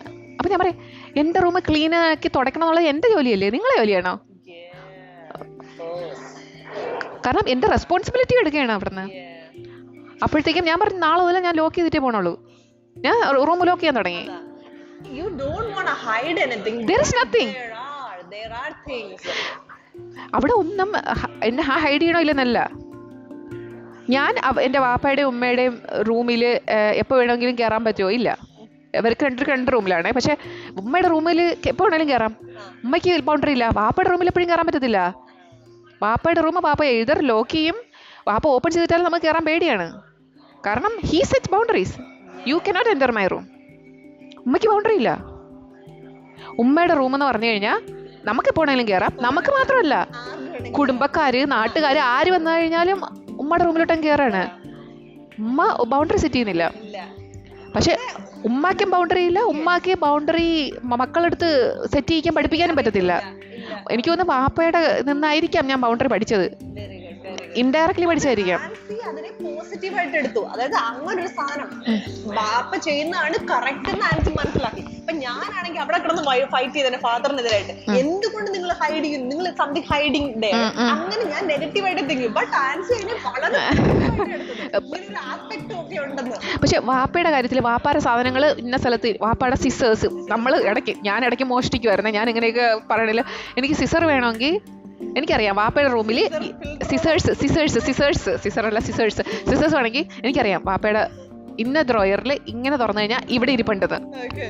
അപ്പൊ ഞാൻ വാപ്പ വീട്ടിലുള്ള സമയത്ത് ആണെങ്കിൽ വാപ്പ ലോക്ക് ചെയ്തില്ല. അപ്പൊ എനിക്കറിയാം ഓടിപ്പോയി സിസ്റ്റർ സിസ്റ്റർ കട്ട് ചെയ്യുക, തിരിച്ചവിടെ തന്നെ കൊണ്ടുവയ്ക്കുക. അവിടെ തന്നെ കൊണ്ടുവയ്ക്കുക. അങ്ങനെ ചെയ്ത് കഴിഞ്ഞാൽ വാപ്പയ്ക്ക് പ്രശ്നമൊന്നുമില്ല. വാപ്പ അറിയുന്നുണ്ടോ ഇല്ലെന്നുള്ളതല്ല, വാപ്പയ്ക്ക് ഓർഗനൈസ്ഡ് സെറ്റ് ചെയ്ത് ഇങ്ങനെ വെച്ചിട്ടുള്ളതുകൊണ്ട്. പക്ഷെ ഉമ്മയുടെ സാധനങ്ങൾ എവിടെയാന്ന് ഉമ്മയ്ക്ക് മാത്രമേ അറിയുള്ളൂ. അല്ല, ഒന്നും കാണാൻ പറ്റത്തില്ല, എല്ലാം ഹൈഡ് ചെയ്ത് വെച്ചേക്കന്നെ. പക്ഷേ ഉമ്മയ്ക്കേ അറിയത്തുള്ളൂ എവിടെയാണെന്ന്. പക്ഷെ ഈ ബൗണ്ടറി എന്ന് പറയുന്ന ഒരു വലിയൊരു കോൺസെപ്റ്റ്. അത് എനിക്കൊന്നും അതൊരു സെപ്പറേറ്റ് വീഡിയോ ആയിട്ട് ചെയ്യണം. ഇപ്പൊ നമ്മൾ കുഞ്ഞുങ്ങളിൽ എങ്ങനെ അത് നമുക്ക് ഡെവലപ്പ് ചെയ്തെടുക്കാം, അല്ലെങ്കിൽ നമ്മൾ തന്നെ ഓരോ കാര്യത്തിൽ ഇപ്പൊ ഓഫീസിൽ ഈ സെയിം സാധനം എവിടെ എല്ലായിടും ആപ്ലിക്കബിൾ ആണ്. നമ്മുടെ വീട് മുതൽ ഓഫീസ്, വർക്ക് പ്ലേസ് ആയാലും എവിടെ ആയാലും ഈ ബൗണ്ടറി എന്ന് പറയുന്ന സാധനം വലിയൊരു കോൺസെപ്റ്റ് ആണ്. ഇപ്പം ബൗണ്ടറി നമ്മൾ പ്രാക്ടീസ് ചെയ്തിട്ടില്ല എന്ന് തന്നെ വെച്ചോ, ചെറുതിലെ ഒന്നും പഠിച്ചില്ല. എനിക്കെപ്പോഴും ദേഷ്യം വരുമായിരുന്നു ബൗണ്ടറി ക്രോസ് ചെയ്യും. പക്ഷെ എന്ത് ചെയ്യണമെന്ന് എനിക്കറിയത്തില്ലായിരുന്നു. അപ്പം ഞാൻ ബൗണ്ടറി സെറ്റ് ചെയ്യാൻ പഠിച്ചത് ഞാൻ ഈ മാൾട്ട വന്നതിന് ശേഷമാണ്. ഞാൻ ഇവിടെ വരുമ്പോഴാണ് നമ്മളത് ഫേസ് ചെയ്യുന്നത്. അതായത് ഒരാളോട് ഇപ്പൊ ഒരു കോഫി ഹൗസിൽ ഒരാളോട് എങ്ങനെ സംസാരിക്കണമെന്ന് നമുക്കറിയത്തില്ല. അവർക്കൊരു സ്പേസ് ഉണ്ട്, അല്ലെങ്കിൽ അവരെ നോക്കാമോ, അവരുടെ അവിടെയും കുറച്ച് ബൗണ്ടറീസ് എനിക്കൊന്ന് ആ ലെവലുള്ള ബൗണ്ടറീസ് എനിക്കറിയായിരുന്നു. പക്ഷെ എനിക്ക് എന്നെ സേഫ് ആക്കാൻ എങ്ങനെ ബൗണ്ടറി സെറ്റ് ചെയ്യണം, ഞാൻ ബാക്കിയുള്ളവരുടെ boundaries always I respected, but I didn't know how to set boundaries for myself so that nobody will not. അത് ഞാൻ പഠിച്ചത് എങ്ങനെയാന്ന് വെച്ച് കഴിഞ്ഞാൽ, ബൗണ്ടറി ഇല്ലെങ്കിൽ you will be always unhappy. കാരണം നിന്റെ ബൗണ്ടറി എപ്പോഴും നിന്റെ ആഗ്രഹം എന്ന് വെച്ച് കഴിഞ്ഞാൽ, നിനക്ക് ഒരു സാറ്റർഡേ നിന്റെ ആഗ്രഹം രാവിലെ ഒരു കോഫിക്ക് പോകണം, ഉച്ചയ്ക്ക് maybe with your partner കോഫിക്ക് പോകണം, ഉച്ചയ്ക്ക് ലഞ്ച് പുറത്തുനിന്ന് കഴിക്കണം, ഈവനിങ് ഒരുമിച്ച് മൂവിക്ക് പോകണം, ഇങ്ങനെയാണെന്ന് വെച്ചോ. അപ്പം നിന്റെ പാർട്ട്ണർ രാവിലെ എണീച്ചിട്ട് പറയണം, എനിക്ക് ബിരിയാണിയും ബീഫും കഴിക്കാൻ നല്ല കൊതി, ഒന്നുണ്ടാക്കൂ. അപ്പൊ നീ ഓക്കെ, നീ നിന്റെ ഡ്രീംസിനെ അസൈഡ് വെച്ചിട്ട്, അത് പറയുന്ന പോലും ഇല്ല, നീ കമ്മ്യൂണിക്കേറ്റ് ചെയ്യുന്നില്ല. ഒരു പക്ഷെ നീ കമ്മ്യൂണിക്കേറ്റ് ചെയ്തിരുന്നെങ്കിൽ നമുക്കത് ചെയ്യാം എന്ന് അവർ പറഞ്ഞേനെ. പക്ഷെ നമ്മൾ അതിനെ കംപ്ലീറ്റ്ലി വെച്ചിട്ട് നമ്മളെ ആഗ്രഹം യാതൊരു ഇമ്പോർട്ടൻസും നമ്മൾ കൊടുക്കൂല. ബീഫ് നമ്മൾ പറയും ഞാൻ സാക്രിഫൈസ് ചെയ്തു, ഫ്രസ്ട്രേഷൻ ആകും വർക്കിന്റെ. എക്സാക്ട്ലി അതാണ് നമ്മള്. അപ്പൊ നീ പറയണം എനിക്ക് ബീഫ് ബിരിയാണി കഴിക്കാം, പക്ഷെ എനിക്ക് രാവിലെ ഒരു കോഫിക്ക് വേണമെന്നും ഉച്ചയ്ക്ക് നമുക്ക് ബീഫ് ബിരിയാണി പുറത്തുനിന്ന് കഴിച്ചാലാ? അവര് യെസ് പറയും, നല്ലൊരുത്തനാണെങ്കിൽ. എന്നിട്ട് ഫിനാൻഷ്യലി പ്രോബ്ലം ഒന്നും ഇല്ല, അതല്ലെങ്കിൽ അഫോർഡ് ചെയ്യാൻ പറ്റുന്നതാണ് രണ്ടുപേർക്കും കൂടി. ഈ സാധനം വീട്ടിൽ ഉണ്ടാക്കാൻ പറ്റുന്ന പകുതി പൈസ മതിയല്ലോ പുറത്തേക്ക് കഴിക്കുന്നതിന്. അത് ഡിപ്പെൻസ്. നമ്മളിപ്പോ ഒരുപാട് മെമ്പേഴ്സ് ഉള്ള ഫാമിലി ആണെങ്കിൽ വീട്ടിൽ ഉണ്ടാക്കണായിരിക്കും ചീപ്പർ. അതുപോലെ ക്വാണ്ടിറ്റിയിലും ഡിഫറൻസ് വരും, എഫേർട്ട് എല്ലാം കൂടെയാണ്. അപ്പം പക്ഷെ നീ വാല്യൂ കൊടുക്കുന്നില്ല. അതല്ലേ നമ്മൾ ഈ 6 ദിവസം വർക്ക് ചെയ്തിട്ട് ഒരു ദിവസം കിടന്ന് ഈ ബിരിയാണി ഉണ്ടാക്കുന്ന വെച്ചാൽ. അതെ, എഫേർട്ട്. ഈ എഫേർട്ടിന് നമ്മൾ വാല്യൂ കൊടുക്കുന്നില്ല. അതുകൊണ്ടാണ് അത് ചീപ്പാവുന്നത്. കാരണം എഫേർട്ട് വീട്ടിൽ ഉണ്ടാകുമ്പം എഫേർട്ട് ആ പെണ്ണ് മാത്രം ചെയ്യുമ്പോഴാണ് പാതി എഫേർട്ട്. അല്ലെങ്കിൽ അവൻ പറഞ്ഞു ഇടാ നമുക്ക് ബീഫ് ബിരിയാണി ഉണ്ടാകാം, അപ്പൊ നീ പറയാം okay you have to if you can help me or if you can do all the shopping I will cook. You do the shopping, I will write the ingredients, or he writes the ingredient, you do the shopping, or he do the cooking, you do the chopping. അത് ആരാണ് ഏതിലാണ് better എന്നുള്ളത്. For example ചിലപ്പോൾ ഷോപ്പിങ്ങിൽ പെണ്ണുങ്ങളായിരിക്കും നല്ലത്, അവൻ പോയി കഴിഞ്ഞാൽ ചിലപ്പോൾ പാതി സാധനങ്ങളെ കൊണ്ടുവരുള്ളായിരിക്കും. ചില ആൾക്കാർ അങ്ങനെയാണ്. പക്ഷെ ചിലപ്പോൾ അവൻ കുക്കിങ്ങിൽ നല്ലതായിരിക്കും. അവൻ എല്ലാത്തിലും മോശമാണെങ്കിൽ ചേഞ്ച് ദ പാർട്ട്ണർ, അല്ലെങ്കിൽ മൊത്തപ്പടി നീ തന്നെയാണ് ചെയ്യുന്നത്. അതിനെങ്കിൽ എല്ലാ പണിയും ഞാൻ തന്നെ, അവന്റെ ആവശ്യമില്ല. നമ്മളെ ഇന്ത്യയിലുള്ള എല്ലാ പെമ്പിള്ളാരും ഒരു ഉപയോഗമില്ലാത്തവന്മാരാണ് കെട്ടിയിരിക്കുന്നത്. സത്യം പറഞ്ഞു കഴിഞ്ഞാൽ പൊതുവെ സത്യം പറഞ്ഞാൽ അവരൊരു ചിലപ്പോ ജോലി ഉണ്ടെങ്കിൽ പൈസ കൊണ്ടുവരായിരിക്കും, അത് മാത്രമേ ചെയ്യത്തുള്ളൂ. അത് അവർക്ക് പോയി ചെയ്തൂടെ? ജോലിക്ക് പോയി പൈസ ഉണ്ടാക്കി കഴിഞ്ഞു കഴിഞ്ഞാൽ ഈ പണിയൊന്നും ചെയ്യണ്ടല്ലോ.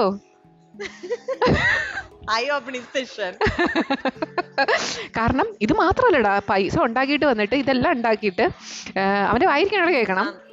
അല്ലെങ്കിൽ ബിരിയാണി വിചാരിച്ചത്ര എന്റെ അമ്മ ഇതിലും ബെറ്റർ ആയിട്ട് ഉണ്ടാകും. ഞാൻ പറയാം, എന്നാ പോയി അമ്മയോട് പറയടാ മോനെ ഉണ്ടാക്കാൻ ബിരിയാണി, എന്നോട് പറയണതിന് അല്ലെ, മനസ്സിലായോ?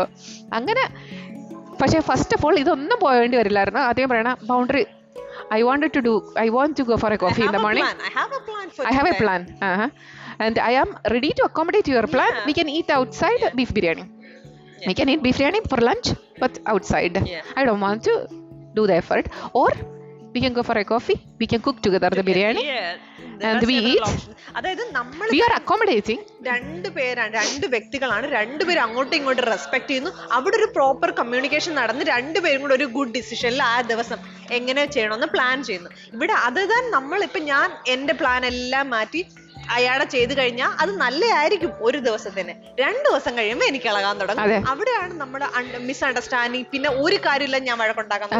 അല്ലെങ്കിൽ പിന്നെ വേറെ രീതിയിൽ ബെറ്റർ ആയിട്ട് വീക്കെൻഡ് പ്ലാൻ ചെയ്യണമെന്ന് വെച്ച് കഴിഞ്ഞാൽ വീക്ക് ഡേ തന്നെ ഈ വീക്കെൻഡ് എന്താ പരിപാടി നമ്മളിപ്പോ ഈ വീക്കെൻഡ് കോഫി ഡേ പ്ലാൻ ചെയ്താണെങ്കിൽ എന്താ പരിപാടി, പ്രത്യേകിച്ച് പരിപാടിയൊന്നും ഇല്ല, അല്ലെങ്കിൽ എന്തെങ്കിലും പരിപാടി കിട്ടാലോ, അപ്പൊ ഒരു കലണ്ടറിൽ ആഡ് ചെയ്യുക, ഇൻവൈറ്റ് ചെയ്യുക പരസ്പരം.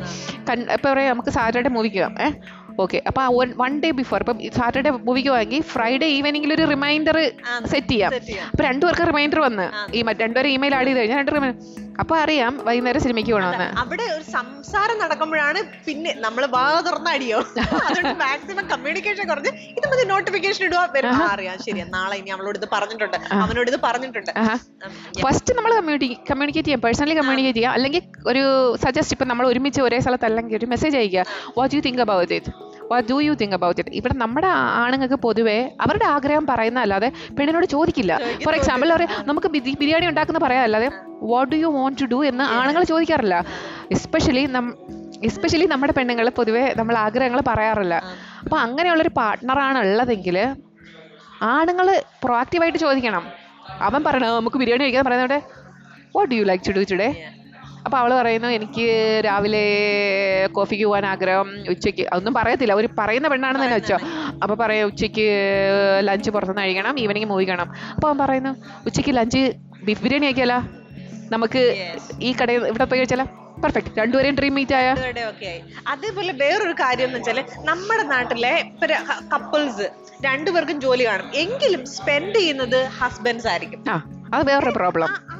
അവിടെ വരേണ്ടത് ഈ മാസം ഒരു എമൗണ്ട് കൊണ്ട് അവരെ, ഇപ്പൊ എന്റെ സാലറി കിട്ടിയ ഉടനെ കൊണ്ട് കെട്ടിയവന്റെ കയ്യിൽ ഫുള്ള് കൊടുക്കുകയല്ല ചെയ്യേണ്ടത്. അയാള് എന്നെ അത് സ്പെൻഡ് ചെയ്യാൻ പഠിപ്പിക്കുക ചെയ്യേണ്ടത്. ഈക്വലി അല്ലെങ്കിൽ എക്സ്പെൻസസ് ഈക്വലി മാനേജ് ചെയ്യാൻ പഠിക്കും. If he is better than you in money management, most of the കേസിൽ പൈസ സ്പെൻഡ് ചെയ്യുന്ന ആണുങ്ങളായിരിക്കും, ചിലപ്പോൾ മണി മാനേജ്മെന്റിൽ ബെറ്റർ പെണ്ണായിരിക്കും. ഫോർ എക്സാമ്പിൾ എന്റെ വീട്ടില് എന്റെ മദർ കല്യാണത്തിന് ശേഷം വർക്ക് ചെയ്തിട്ടില്ല. എന്റെ ഫാദർ ആയിരുന്നു പണ്ടൊക്കെ എല്ലാ സ്പെൻഡിങ്ങും മാനേജ് ചെയ്യുന്നത്. But he was not good in managing money. So ഒരുപാട് പൈസ ചിലവാകും. അത് അവിടെ 2 ലക്ഷം രൂപ ഉണ്ടായിരുന്നു മാസത്തിന്റെ തുടക്കത്തില്, ഇപ്പൊ ഒന്നുമില്ല. 2 ലക്ഷം എവിടെ പോയി അറിയത്തില്ല. അപ്പൊ ഉമ്മ പറഞ്ഞു ഇനി അതിൽ ഗ്രോസറീസ് ഞാൻ ചെയ്യാം. ഉമ്മ ചോദിക്കുന്ന എമൗണ്ട് 20,000 രൂപ തന്നാൽ മതി. ഒരു എമൗണ്ട് ഞാൻ പറയണേ, റാൻഡ് എമൗണ്ട് ഞാൻ പറയണേ, 20,000 തന്നാൽ മതി. ഉമ്മ പോയിട്ട് ഒരു മാസത്തേക്കുള്ള ഗ്രോസറി 3,000 ഒപ്പിക്കും. ബാക്കി 17,000 ഉമ്മ സൂക്ഷിക്കും, സേവ് ചെയ്യും. വാപ്പ നോക്കുമ്പം സ്മൂത്ത് ആയിട്ട് ഗ്രോസറി എല്ലാം നടക്കുന്നു. ഉമ്മ പക്ഷെ അപ്പൊ ഉമ്മക്ക് എംപവർമെന്റും ആയി. Now I have money. അപ്പോൾ ഒരു സമയത്ത് ഞാൻ ഈ റാൻഡം നമ്പേഴ്സ് ആണ് പറയുന്നത്, കാരണം ഇത് പണ്ട് കൊച്ചിലെ ഇത്രയും വാല്യൂ ഇതല്ലായിരുന്നു പൈസയുടെ. അപ്പം മേ ബി കൊച്ചിലെ 20,000 രൂപയായിരിക്കാം മന്ത്ലി ഉണ്ടായിരുന്നത്, ഉമ്മ സ്പെൻഡ് ചെയ്ത് ചിലപ്പോൾ 2,000 രൂപയായിരിക്കാം. എനിക്ക് ആ നമ്പേഴ്സ് ഓർമ്മയില്ലാത്തതാണ് റാൻഡം നമ്പേഴ്സ് പറയുന്നത്. അപ്പോൾ ഉമ്മക്ക് എംപവർമെന്റ് ആയി, കാരണം ഉമ്മാരുടെ കയ്യിൽ കാശുണ്ട്. പിന്നീട് വാപ്പയ്ക്ക് എന്തോ ഒരു ആവശ്യം വന്നു. അപ്പോൾ വാപ്പാക്ക് ഒരു 2 ലക്ഷം രൂപ, ഇത് ആക്ച്വൽ 2 ലക്ഷം, ഞാൻ ഒരു 10 വയസ്സ് കണ്ടുള്ളപ്പോഴായിരിക്കും വാപ്പാക്ക് 2 ലക്ഷം രൂപയുടെ ആവശ്യമുണ്ട്. അപ്പം വാപ്പ പറയാണ് I need 2 lakh but I don't have it in cash now. Okay. No, she said I need some money, I don't have in cash. Then but my mom said how much you want? Then my father is like why are you even involving? Why are you even involving in this conversation? Because നിന്റെ പൈസ ഒന്നുമില്ലല്ലോ, നീ എന്തിനാ ചോദിക്കുന്നേ? അപ്പം എത്ര വേണം? പാപ്പ പറഞ്ഞു 2 ലക്ഷം രൂപ വേണം. ഉമ്മാരുടെ കയ്യിൽ 1 ലക്ഷത്തി സംതിങ് രൂപ ഉണ്ടായിരുന്നു. പാപ്പ ഞെട്ടിപ്പോയി, നിനക്ക് എത്ര പൈസ അവിടുന്ന്, നീ എന്ത് ചെയ്യുന്നു? കാരണം രണ്ടുപേരും വീട്ടിലുണ്ട്. വാപ്പ റിട്ടയർ, വാപ്പ 40 വയസ്സിന് ശേഷം വർക്ക് ചെയ്തിട്ടില്ല. അപ്പോഴത്തേക്ക് രണ്ടുപേരും വീട്ടിലുണ്ട്. വീട്ടിൽ വെറുതെ ഇരിക്കുന്ന ഉമ്മയ്ക്ക് എവിടുന്ന് ഞാൻ സേവ് ചെയ്ത് മാത്രമല്ല, വാപ്പ പൈസയിൽ വെച്ച് വെരി ബാഡാണെന്ന് പറയാം. വാപ്പ പൈസ പോക്കറ്റ് ഇട്ടിട്ട് മറന്നു പോകും. ലോണ്ടറി ആരാ ചെയ്യുന്നത്? ലോണ്ടറി ചെയ്യുമ്പോൾ പക്ഷെ ഉമ്മ ഒന്നും പൈസ സ്പെൻഡ് ചെയ്യത്തില്ല. അപ്പോഴത്തേക്കും ആ പൈസ അതും കൂടി കിട്ടും. അപ്പൊ ഇങ്ങനെ she's better in money management. അപ്പൊ അത് ആരാന്ന് വെച്ചാൽ അതും കൂടെ ചെയ്യാം. അല്ല നമ്മുടെ നാട്ടിൽ എപ്പോഴും ആണുങ്ങൾ സ്പെൻഡ് ചെയ്യട്ടെ. ഇപ്പൊ തിരിച്ചായി. ഇപ്പൊ വാപ്പിക്ക് മനസ്സിലായി ഒരു കുറച്ച് ഷീസ് ബെറ്റർ തന്നെ. സോ ഹീസ് ലൈക്ക് എല്ലാ പൈസ എന്തെങ്കിലും ഉണ്ടെങ്കിൽ അതങ്ങോട്ട് കൊടുത്തിട്ട് എന്നിട്ട് പറയുന്ന if he needs something can you give me 500 for petrol, like opposite way. പണ്ട് ഉമ്മയാണെങ്കിൽ can I have 200 for fish. ഇപ്പൊ തിരിച്ചായി. ഇങ്ങനെ ഓരോ ഇതിപ്പോ തിരിച്ചായി. രണ്ട് തിരിച്ചായപ്പോ ബെറ്റർ ആയി. പിന്നെ കുറച്ച് ടൈം എടുത്തു അത് റിയലൈസ് ചെയ്യാൻ. പക്ഷെ ആണുങ്ങൾക്ക് ഈഗോ ഉണ്ട്. എന്റെ വാപ്പയ്ക്ക് ഈഗോ ഉണ്ടായിരുന്നു, ഭയങ്കര ഈഗോയിസ്റ്റിക് ഒക്കെ ആയിരുന്നു പണ്ട്. പക്ഷെ പ്രായം കൂടുമ്പോഴേ നമ്മളത് കുറെ നാള് അതാവുമ്പോ അത് അക്സെപ്റ്റ് ചെയ്യാൻ പഠിക്കും. കാരണം അത് എല്ലാരും പഠിക്കണമെന്നില്ല. വാപ്പ പഠിച്ചു, എല്ലാ ആണുങ്ങളും പഠിക്കണമെന്നില്ല. വാപ്പ അത്രേ ഈഗോ ഉണ്ടായിരുന്ന ആളായിട്ടും ഉമ്മയ്ക്കുള്ള കപ്പാസിറ്റി മനസ്സിലായി. ഉമ്മ ആണ് ബെറ്റർ എന്ന് വാപ്പ അക്സെപ്റ്റും ചെയ്തു. എല്ലാ ആണുങ്ങൾക്കും അത് പറ്റത്തില്ല. എല്ലാ ആണുങ്ങൾക്കും പറ്റത്തില്ല. ഞാൻ പറയുന്നത് എന്ന് വെച്ചാല് എപ്പോഴും നമ്മൾ എല്ലാ കാര്യത്തിലും ആണുങ്ങളെ ബ്ലെയിം ചെയ്യാതെ നമ്മൾ പെണ്ണുങ്ങളുടേതായ ചിൽഡ്രസ് അതേപോലെ അവരുടെ ഒരു എന്താ പറയാ ഒരു സ്പേസ് ഉണ്ട്. കല്യാണം കഴിച്ചു എന്ന് വെച്ചിട്ട് അയാൾ എൻ്റെ ഓൺ പ്രോപ്പർട്ടി ആണെന്നുള്ളൊരു മിസ്അണ്ടർസ്റ്റാൻഡിങ്, അത് ഭയങ്കര പൊട്ടത്തിനാണ്. അയാൾ ഒരു വ്യക്തിയാണ്. കല്യാണത്തിന് മുമ്പ് കല്യാണത്തിന് ശേഷം അയാൾ ഒരു വൈഫിനെ ആയാലും ഹസ്ബൻഡിനെ ആയാലും ഒരു സെപ്പറേറ്റ് ഇൻഡിവിജ്വൽ ആയിട്ട് കാണാൻ കേൾക്കുന്നത് ബെറ്ററായിട്ട്. ഞാൻ കേൾക്കുന്നുണ്ട്. അയ്യോ സോറി, കുഴപ്പമില്ല. അപ്പം അത് നമ്മൾ എല്ലാ ഒരു റിലേഷൻഷിപ്പിനകത്ത് നമ്മൾ റെസ്പെക്ട് ചെയ്യാം. അതിൽ കുഞ്ഞുങ്ങളെ അതൊരു വേറൊരു വ്യക്തിയാണ്. ഞാൻ എന്റെ പ്രൊഡക്ഷൻ ആണെങ്കിലും അത് വേറൊരു വ്യക്തിയാണ്. അതിന് അതിൻ്റെതായ മെന്റാലിറ്റി അതിൻ്റെതായ തോട്ട്സും ഉണ്ട്. അവിടെ എന്തെങ്കിലും റോങ് ആണെങ്കിൽ അല്ല നിന്റെ സൗണ്ട് കേൾക്കുന്നുണ്ടോ ഞാൻ സംസാരിക്കുമ്പോ? ലൈക്ക് അത് വന്നോണ്ട് ഞാൻ പറഞ്ഞോ. അല്ലല്ല സോറി.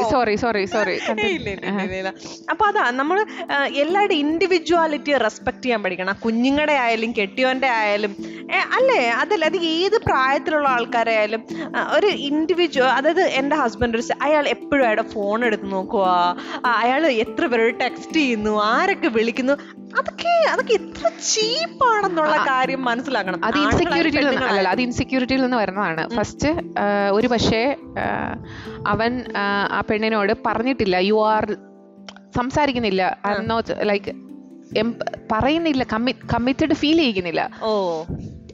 24 മണിക്കൂർ ഇൻസ്റ്റാഗ്രാമിലെ പെണ്ണുങ്ങളെ നോക്കിക്കൊണ്ടിരിക്കണവനാണെങ്കിൽ അവക്ക് പേടി വരത്തില്ലേ?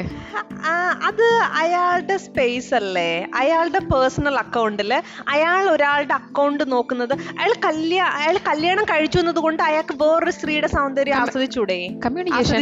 കമ്മ്യൂണിക്കേഷൻ എങ്ങനെ രണ്ടുപേരും അതെ. ഇപ്പം ഞാൻ എക്സ്പെക്ട് ചെയ്യുന്നത് ഞാൻ എന്റെ പാർട്ട്ണർ ബാക്കിയുള്ളവരെ എങ്ങനെ വായി നോക്കിക്കൊണ്ടിരിക്കുന്നത് എനിക്ക് ഇഷ്ടമല്ലെങ്കിൽ അത് ഇഷ്ടമല്ലെങ്കിൽ I have to communicate. I don't find it I feel weak or I feel not enough for you that you are looking at other people. അപ്പൊ അവൻ പറയുന്നു no I was just looking because she looks beautiful but you are the only woman in my life and I'm just looking, I'm not doing anything. അല്ലെങ്കിൽ അത് അപ്പൊ അവള് പറയുന്നത് വെച്ചാൽ okay if she was okay with that it's okay but she says I feel very uncomfortable you are looking at other woman എന്നാണ് പറയണമെങ്കിൽ he has to little bit change. Because you have to find a partner who is compatible for you, or if he cannot change, they are not compatible. So she took the wrong guy and he took the wrong girl. She wants someone who is completely into her, not any other. That is impossible nearly. പക്ഷെ അത് അങ്ങനെയാണ് ഒരാളെ expect ചെയ്യണമെങ്കിൽ അങ്ങനത്തെ ആൾക്കാരെ കൊണ്ടുപോവുക. അത് completely into Har എന്ന് വെച്ചാല് അപ്പം നമുക്ക് ഇപ്പൊ ഏതൊരു വ്യക്തിക്കായാലും ഒരു ബ്യൂട്ടിഫുൾ ആയിട്ടുള്ള ഒരാളെ കണ്ടാൽ നമ്മൾ നോക്കത്തില്ല.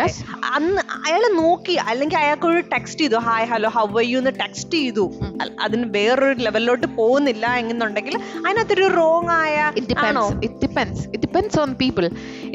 അതാണ് ഞാൻ പറയാം. അത് എല്ലാത്തിലും എനിക്ക് ഞാനും നീയും പാർട്ട്നേഴ്സ് ആണെന്ന് വിചാരിക്കാം, റൊമാൻറ്റിക് റിലേഷൻഷിപ്പ് ഉണ്ടെന്ന് വെച്ചാൽ, അപ്പം ഞാൻ എൻ്റെ പാർട്ട്ണറിൽ നിന്ന് എക്സ്പെക്ട് ചെയ്യുന്നത് എന്താണെന്ന് clearly you should know, and നീ എന്താണ് എന്നിൽ നിന്ന് എക്സ്പെക്ട് ചെയ്യുന്നത് ക്ലിയർലി.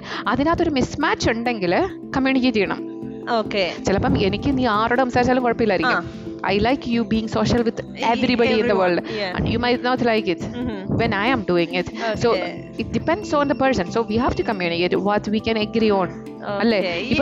അപ്പം ഇപ്പം നിന്റെ കോൺസെപ്റ്റ് അത് കല്യാണം കഴിഞ്ഞിട്ടല്ല, അതിന് മുമ്പേ സംസാരിച്ചു. ഇപ്പൊ എന്നെ സംബന്ധിച്ചാണെങ്കിൽ ഇപ്പം എന്റെ ഹസ്ബൻഡ് ഇപ്പൊ വേറൊരാളോട് സംസാരിക്കുന്നതിനോ കോൾ ചെയ്യുന്നതിനോ I don't care.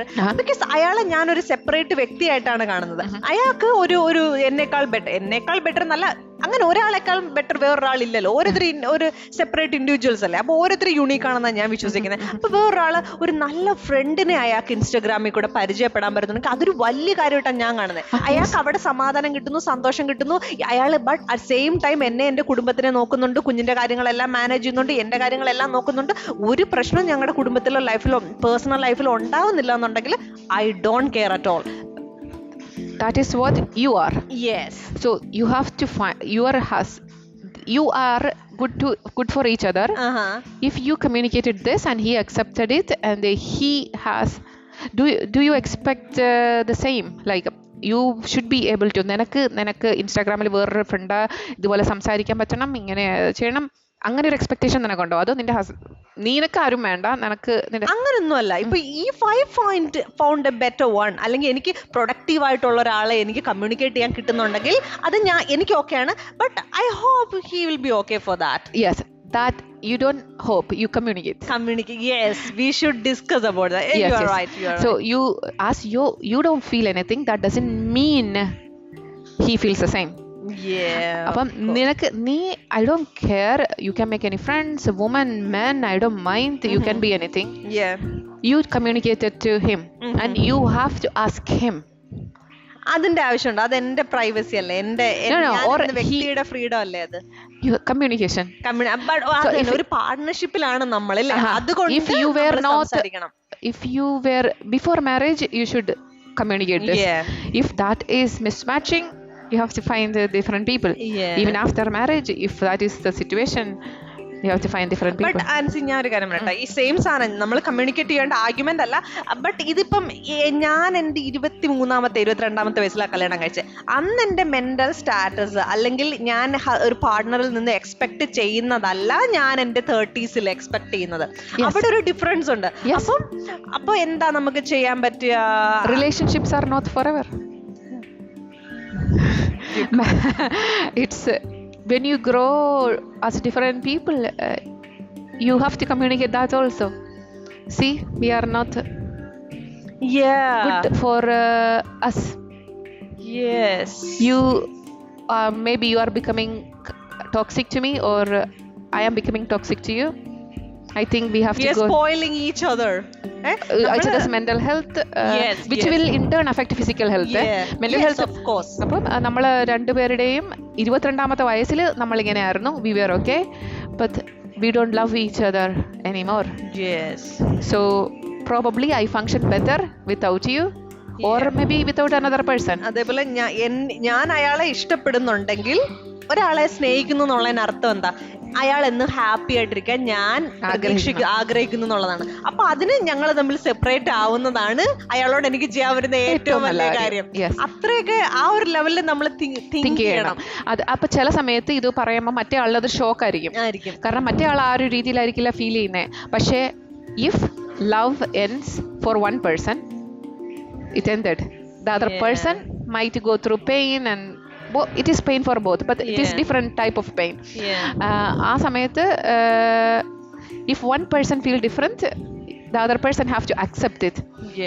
Accepting can take 1 year, 1 day, 10 years. It's but that's when you need friends. That's why you need friends, or one of the reason you need friends. You have to have many women, what they do is അവര് കല്യാണം കഴിച്ചിടം friendship എല്ലാം നിർത്തി ഹസ്ബൻഡേ കുട്ടിയെ എന്ന് പറഞ്ഞങ്ങ് ജീവിക്കാൻ തുടങ്ങും.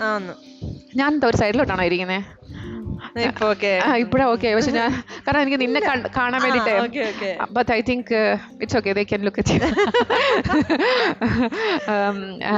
അപ്പം love is not forever. It can end in 6 months, 1 year, 2 year, 30 years, 60 years.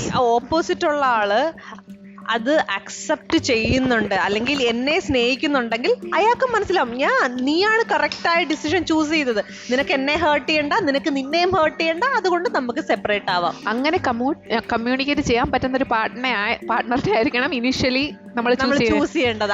അതുകൊണ്ട് നമ്മൾ പറയുന്നത് ഈ 20s പോയി കല്യാണം കഴിക്കുന്നത്, അയ്യോ അതാണ് ഏറ്റവും വലിയ പൊട്ടത്തരം നമ്മൾ ലൈഫിൽ ചെയ്യുന്നത്. 30s 32 35 ഒക്കെ കഴിയുമ്പോൾ ചിലർക്ക് കുട്ടികൾ ഉണ്ടാവാനുള്ള പോസിബിലിറ്റി കുറയും നിയർ ടു 40s എന്ന് പറയുന്നുണ്ട്. അപ്പം കുട്ടി ഉണ്ടായത് കാരണം ലൈഫ് ലോങ് ചുമക്കണം എന്നുള്ള ചിന്തയും വരരുത്. അത് തന്നെ. അത് വളരെ ഇമ്പോർട്ടന്റ് ആണ്. പലരുടെയും പ്രശ്നം എന്റെ കൊച്ചിന് വേണ്ടി ആ കൊച്ച് ജനിച്ചപ്പോ മുതൽ ഈ ടോക്സിക് റിലേഷൻഷിപ്പിന്റെ ഇടയിൽ കിടന്ന് അനുഭവിക്കുന്ന അതിന്റെ ചൈൽഡ്ഹുഡ് ട്രോമാസ് എന്ന് പറയുന്നത് ഭയങ്കര വലുതായിരിക്കും. ആ കൊച്ചൊരു നല്ല സിറ്റിസൺ ആയിട്ട് സൊസൈറ്റിയിലോട്ട് വരാൻ പറ്റുമോ, അതിനൊരു നല്ല ലൈഫ് അല്ലെങ്കിൽ നല്ലൊരു ഫാമിലി ബിൽഡ് ചെയ്തെടുക്കാൻ പറ്റുമോ? ബിക്കോസ് അവന്റെ മൈൻഡിൽ ഈ ചൈൽഡ്ഹുഡ് ട്രോമാസ് വെച്ച് നമ്മൾ മരിക്കുന്നവരെ നമ്മുടെ ഉള്ളിൽ കിടക്കും. അതെ അതെ. ഇപ്പം നമ്മുടെ മൈൻഡിൽ ചിലപ്പോൾ കല്യാണം കഴിക്കുന്നത് 22ാമത്തെ വയസ്സിൽ, അതാണ് എനിക്ക് ലേറ്റ് മാരേജ് എനിക്ക് മാരേജിനോടേ താല്പര്യമില്ല. പിന്നെ ചില സമയത്ത് നമ്മളെ ടെക്നിക്കൽ ആസ്പെക്ട് കാരണം, ഇപ്പൊ എന്റെ കാര്യം പറഞ്ഞ പോലെ എന്റെ സൗണ്ട് പോയോ? ഞാനിപ്പം ഞാൻ ഇന്ത്യയിലാണ് താമസിച്ചത്, എന്റെ ഹസ്ബൻഡ് ഇറ്റലിയിലാണ് താമസിക്കുന്നത്. നമ്മൾ കല്യാണം കഴിക്കാതെ നമുക്ക് ഒരു സ്ഥലത്ത് നിൽക്കാൻ പറ്റത്തില്ല, വിസയുടെ പ്രശ്നം ഉള്ളത് കൊണ്ട്. അങ്ങനെയുള്ള ടെക്നിക്കൽ ആസ്പെക്ട് അല്ലെങ്കിൽ കുട്ടിയുടെ എഡ്യൂക്കേഷന്, അല്ലെങ്കിൽ നമുക്കൊരു കുട്ടി ഉണ്ടായിന്ന് വെച്ചാൽ അപ്പൊ അവരുടെ എഡ്യൂക്കേഷന് വേണ്ടിയിട്ട് ചില സ്ഥലത്തൊക്കെ മാരേജ് ആണെങ്കിൽ അതുപോലെ പ്രോപ്പർട്ടി റൈറ്റ്സ്, ഇപ്പൊ നമ്മൾ രണ്ടുപേരും ഒരുമിച്ച് ഇൻവെസ്റ്റ് ചെയ്തു അപ്പൊ ഒരു വീട് വാങ്ങുകയാണെങ്കിൽ ചില സമയത്തൊക്കെ നമ്മളെ നാട്ടിലൊക്കെ, ഇവിടെയൊക്കെ വീണ്ടും പറ്റും തോന്നുന്നു, ഒരുമിച്ച് സാധനം വാങ്ങാൻ പറ്റത്തില്ല കല്യാണം ഇല്ല എങ്കിൽ. 2 ഫ്രണ്ട്സിന് വാങ്ങാൻ പറ്റത്തില്ല. എനിക്ക് അങ്ങനെ തോന്നുന്നു. അത് തന്നെ റിലേഷൻ ഒക്കെ കാണിക്കണോ തോന്നുന്നു, 2 പേരും ഒരു പ്രോപ്പർട്ടി വാങ്ങിക്കുമ്പോൾ. എനിക്ക് അതാണ് ഈ Japanese new way of marriage. അതിനകത്ത് ഫ്രണ്ട്സ് കല്യാണം കഴിക്കും കാരണം ഈ ടാക്സും ഇതിനൊക്കെ വേണ്ടിയിട്ട്. പക്ഷെ അവർ ഫ്രണ്ട്സ് ആയിരിക്കും, അവർക്ക് 2 പേർക്കും വേറെ റിലേഷൻഷിപ്പ് ഉണ്ടാവും. പക്ഷെ മാരേജ് ഫോർ കൺവീനിയൻസോ അങ്ങനെ എന്തോ പറയും. അവർ തമ്മിൽ റിലേഷൻഷിപ്പ് അല്ല, they are best friends. So they know each other and they don't have expectation about romantic side. പക്ഷെ they know they are very good for managing money and property together. അതേപോലെ കഴിഞ്ഞ interesting ആയ ഒരു video ഞാൻ കണ്ടേ ഇൻസ്റ്റഗ്രാമിനകത്ത്. ഒരു കുഞ്ഞിനെ വളർത്താൻ ഒരു പാർട്ട്ണർ, അത് ഒരു വ്യക്തി മതി, അച്ഛനോ അമ്മയോ ഏതെങ്കിലും ഒരാളും മതി എന്നുള്ള. ഞാൻ കുറേ നേരം ആ വീഡിയോ സ്റ്റോപ്പ് ചെയ്തിട്ടൊന്ന് ആലോചിച്ച് നോക്കി. അപ്പൊ എനിക്ക് മനസ്സിലായെന്ന് വെച്ചാൽ ബേസിക്കലി 2 പേരുള്ളതാണ് നമ്മുടെ ഒരു ഫാമിലി സ്ട്രക്ചർ. ഈ സൊസൈറ്റിയിൽ ജീവിക്കണമെങ്കിൽ ആ കൊച്ചു 2 പേരുടെയും തമ്മിലുള്ളൊരു നല്ലതാണെങ്കിൽ അവിടെ വളർന്നു വരുന്നത് ഭയങ്കര ഒരു ഇഫക്റ്റ് ആയിരിക്കും. ഒരു സിംഗിൾ പേരന്റിൽ നിന്നും വളർന്നു വരുന്നതിന്റെ ഡബിൾ ഇംപ്രൂവ്മെന്റ് ആ കൊച്ചിന്റെ ലൈഫിലുണ്ട്. ബിക്കോസ് അത്ര പ്രൊഡക്റ്റീവായ 2 വ്യക്തികളുടെ കൂടെ ആ കുഞ്ഞു വളരുന്നത്. പക്ഷേ ഇവിടെ ഒരാൾ ടോക്സിക് ആണെങ്കിൽ ഫുൾ ഡിസാസ്റ്റർ. ആ ഒരു സിറ്റുവേഷനിൽ നമുക്ക് മനസ്സിലാക്കാം അതായത് ആ കൊച്ചിന് എന്താണോ വേണ്ടത് അതാ നമ്മൾ കൊടുക്കേണ്ടത്, അല്ലേ? അങ്ങനെ നമുക്ക് ജനറലൈസ് ചെയ്ത് ഒരാൾ മതി. ഇപ്പം മാരേജ് നന്നായിട്ട് പോണില്ല എങ്കിൽ 2 പേരും 2 വീട്ടിൽ നിന്നിട്ട് അപ്പം തമ്മിൽ അടികൂടുന്നെങ്കിൽ കൊച്ചു കാണുന്നില്ല. ആ കൊച്ചിന് ചിലപ്പോൾ 3 ദിവസം 4 ദിവസമായിട്ട് സ്പ്ലിറ്റ് ചെയ്യായിരിക്കും. 3 നല്ല ദിവസം അമ്മയുടെ കൂടി, 4 നല്ല ദിവസം അച്ഛൻ്റെ കൂടി, അല്ലെങ്കിൽ നേരെ തിരിച്ച്. അപ്പൊ അത് നമ്മുടെ സൊസൈറ്റിയും കൂടെ അക്സെപ്റ്റ് ചെയ്ത് അതിനെ എൻകറേജ് ചെയ്യണം. അല്ലാതെ എന്നും അച്ഛനും അമ്മയും തമ്മിൽ തല്ലുകൂടുന്ന ഒരു വീട്ടിൽ വളരുന്ന ഒരു കൊച്ചിന്റെ അവസ്ഥ. ബിക്കോസ് നമ്മൾ ഇപ്പൊ എത്ര നമ്മുടെ അപ്പനും അമ്മയൊന്നും ഐഡിയലാന്ന് പറയുന്നത്, പക്ഷെ അവരൊക്കെ സർവൈവ് ചെയ്തു ഇത്ര 25 വർഷം 40 വർഷം. പക്ഷെ അവിടെ നമ്മൾ പലതും അഫക്ട് ചെയ്തിട്ടുണ്ട്. അവർ തമ്മിലുള്ള ചെറിയ കമ്മ്യൂണിക്കേഷൻ ഒരു നൈറ്റ് കഴിയുമ്പോൾ അവർ ഓക്കെ ആവും, പക്ഷെ ആ സാധനം നമ്മുടെയൊക്കെ ഉള്ളിൽ കിടപ്പുണ്ട്. അവർ ഓക്കെ ആവുന്നതല്ല, അവർക്ക് വേറെ വഴിയില്ലാത്തോണ്ട് അവര്. പക്ഷെ വേറൊരിതുണ്ട്, ഈ ഇങ്ങനെ നിൽക്കുന്ന ടോക്സിക് മാരേജിൽ നിൽക്കുന്ന പാരന്റ്സിന്റെ മക്കള് അവര് ടോക്സിക് പാർട്ട്ണറിനെ ചൂസ് ചെയ്യും. കാരണം ഇതവര് ഡെയിലി കണ്ടു വളരണേണ്. ഇതാണ് മാരേജ്, ഇതാണ് ലൈഫ് ചെയ്യേണ്ട. അല്ല അച്ഛന്റെ പ്രയോറിറ്റി ആണ് എപ്പോഴും വരുന്നത്. അല്ലെങ്കിൽ അമ്മയുടെ ഒരു എന്താ ചില എടുത്ത് അമ്മമാര് ഭയങ്കര ഓവർ ആയിരിക്കും. എന്നിട്ട് അച്ഛന്റെ ഫാമിലി എല്ലാരും ഇങ്ങനെ കംപ്ലൈന്റ് ചെയ്തുകൊണ്ടിരിക്കും, അല്ലെങ്കിൽ നെഗറ്റീവായിട്ട് സംസാരിച്ചുകൊണ്ടിരിക്കും. അപ്പൊ ഇതൊക്കെ കുഞ്ഞുങ്ങളെ അഫക്ട് ചെയ്യും. അവര് വളർന്നു വരുമ്പോ അത് അവരുടെ ഫ്യൂച്ചറിനെ അവരുടെ ഫാമിലി ലൈഫിനെ ഒക്കെ അവര് നോർമലൈസ് ചെയ്യും. അതുപോലെ ചിലപ്പോൾ വിചാരിക്കും അമ്മ എന്താ ഇങ്ങനെ, even though she is suffering അല്ലോ. അവർ വിചാരിക്കും അമ്മ എന്താ ഇങ്ങനെ, അച്ഛൻ കണ്ടോ എപ്പോഴും ചിൽ കാരണം അത് അച്ഛന്റെ കംഫർട്ടബിൾ സോണും അമ്മയുടെ കംഫർട്ടബിൾ സോൺ അല്ലാത്തത് കൊണ്ടുമാണ്. അപ്പം അങ്ങനെ വിചാരിക്കുമ്പോൾ അതുപോലെ പിന്നെ കല്യാണം കഴിച്ച് പോകുമ്പം ഷീ റിമെമ്പർ ചിലര് വിചാരിക്കും ഓ ഇപ്പൊ എനിക്ക് അമ്മയെ മനസ്സിലായി അമ്മയുടെ ലൈഫ്. ചിലർ അങ്ങനെ വിചാരിക്കും, ചിലർ വിചാരിക്കും it was normal, so men are here, I am here അങ്ങനെ വിചാരിക്കും. അത് പക്ഷെ കുഞ്ഞുങ്ങൾക്ക് ഇത് തിരിച്ചറിയാൻ എന്താണ് കറക്റ്റ് എന്താണ് റോങ് എന്നുള്ള ഒരു റിയലൈസേഷൻ തിരിച്ചറിയാൻ അല്ലെ മനസ്സിലാക്കാനുള്ള ഒരു കഴിവ് നമ്മൾ ഉണ്ടാക്കിയെടുക്കണം. എനിക്ക് തോന്നിയിട്ടുള്ള അത് കിട്ടുന്നത് റീഡിങ്ങിലൂടെ ആയിരിക്കും, അല്ലെങ്കിൽ നല്ല പാരന്റിങ്ങിലൂടെ. നല്ല പാരന്റ്സ് ആണെങ്കിൽ അല്ല ഇപ്പൊ സെപ്പറേറ്റ് ആയിന്ന് വെച്ചോ, ഇപ്പൊ ഇങ്ങനെ ഒരു ടോക്സിക് മാരേജ് ആയിരുന്നു, രണ്ടുപേരും സെപ്പറേറ്റ് ആയി. അപ്പൊ കൊച്ചു പഠിച്ചു അച്ഛനും അമ്മയും ഇങ്ങനെയാണ് ബിഹേവ് ചെയ്തത് കാരണം അവര് സെപ്പറേറ്റ് ആയി. അപ്പൊ അതൊരു നല്ല തീരുമാനമാണ്. അപ്പൊ അത് ചിലപ്പോ ബിഗിനിങ് ആ കുട്ടിക്ക് ഷോക്കായിരിക്കും, വിഷമായിരിക്കും. പക്ഷെ അത് പറഞ്ഞു കൊടുക്കണം, മോളെ അല്ലെങ്കിൽ മോനെ നമ്മള് എന്നും വഴക്കൂടുമായിരുന്നു, ഇപ്പൊ നമ്മൾ വഴക്കൂടണില്ല, പീസ്ഫുൾ ആണ്. അപ്പോ ആ കൊച്ചു വളരുമ്പോ മനസ്സിലാവും അങ്ങനെയുള്ള ടോക്സിക് എന്നും തല്ലുന്ന ഒരുത്തനാണെങ്കിൽ ഇവരുടെ കൂടെ താമസിക്കരുത് എന്നുള്ളത് കൊച്ചു പഠിച്ചു. പക്ഷെ അറ്റ് ദ ബിഗിനിങ് കൊച്ചുങ്ങൾക്ക് അത് കാരണം അവര് ജനിച്ചപ്പോ മുതൽ കാണുന്ന രണ്ടുപേര് രണ്ടു വഴി. അതേപോലെ ഫ്രണ്ട്സിന്റെ അങ്ങനെയാണ്, നൈബേഴ്സിന്റെ അങ്ങനെയാണ്. അവിടെ നൈബേഴ്സിന്റെ അപ്പനും അമ്മ എത്ര മാമൻ കള്ളു കുടിച്ചിട്ടോ എന്ന് അമ്മമ്മ അടിച്ചാലും അമ്മമ്മ അത് കൊണ്ടോണ്ട് അവിടെ ഇരിക്കും. പിറ്റേന്ന് കഞ്ഞി ഉണ്ടാക്കി രാവിലെ കൊണ്ട് ഒഴിച്ചു കൊടുക്കും. ഞാനൊക്കെ വേണ്ട വേണ്ട എന്റെ ഹൊറർ ഞാൻ പുറത്തോട്ട് വെക്കുന്നില്ല, ഞാനൊരു ജോളിയായിട്ട് മാർച്ചിന് കോഫി ഒരു കോഫിയുടെ ഓർഡർ ചെയ്യണം.